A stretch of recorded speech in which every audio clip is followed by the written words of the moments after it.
আমাদের অনেক সময় মনে প্রশ্ন জাগে, শ্রী শ্রী মা সারাদিনে লক্ষাধিক জপ কিভাবে করতেন। এ সম্বন্ধে সংশয় দূর করবার জন্য স্বামী শারদানন্দ লিখেছেন, সারাদিন শ্রী শ্রী মা ঠাকুরের কথা চিন্তা করছেন, সারাদিন ঠাকুরের কাজ করে যাচ্ছেন। তার ভিতরেই তিনি বলেছেন, আমি লক্ষ জপ করেছি। কথাটা আমি কিছুতেই বুঝে উঠতে পারতাম না যে একজন অত কাজ করেও কি করে লক্ষ জপ করতে পারে। তার সমাধান হালে পেয়েছি এই যে মালা নিয়ে যদি জপ করা যায় তবে ঘন্টায় 4000 কি 5000 জপ করা যায়। কিন্তু স্বামী বিরজানন্দ, যিনি একসময় আমাদের সংঘাধ্যক্ষ ছিলেন, বলতেন মনে মনে জপ মালা জপের থেকে অনেক তাড়াতাড়ি হবে।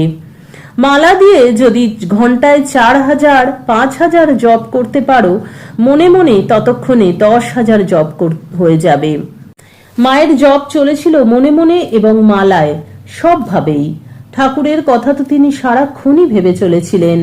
আর মন্ত্রটি কতখানি লম্বা কতখানি ছোট তার উপরেও তো নির্ভর করে।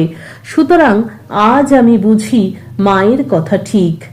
যা নাকি 1 মাস আগেও আমার কাছে সমস্যা ছিল। মনকে বুঝিয়েছিলাম, লোকে কথায় কথায় বলে আমার লাখো টাকা আছে, আমি লাখো লোককে মেরে ফেলতে পারি, লাখটা একটা কথার কথা। মাও তেমনি বুঝি বলেছিলেন আমি লক্ষ জপ করেছি, কিন্তু আজ আমি বিশ্বাস করি লক্ষ কেন, তার থেকেও বেশি জপ করেছেন মা। শ্রী শ্রী মা অনেকবারই বলেছেন যে আমি দক্ষিণেশ্বরে থাকতে রাত 3টে উঠতাম এবং সারা দিনে লক্ষ জপ করতাম। এই লক্ষ জপ কিভাবে করা যায় সে প্রসঙ্গে অসাধারণ ব্যাখ্যা দিলেন পূজনীয় স্বামী গম্ভীরানন্দজি মহারাজ।